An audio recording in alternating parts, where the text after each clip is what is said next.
Hello, Hebrews chapter 4 verse 16. Let us have confidence then and approach God's throne where there is grace.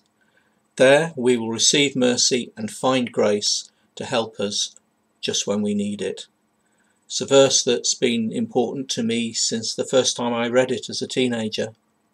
It's a huge promise, but certainly for me, there's a big challenge that goes with it.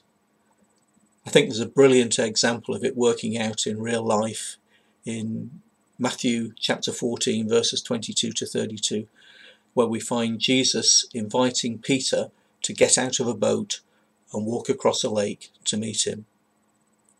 Peter receives God's grace to allow him to walk on the water, but then he panics and Jesus stretches out an arm of mercy to stop him from drowning.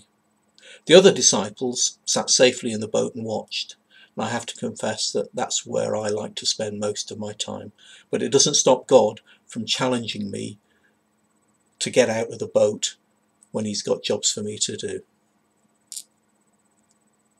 To put myself in a position where I can do nothing other than rely on his grace and mercy.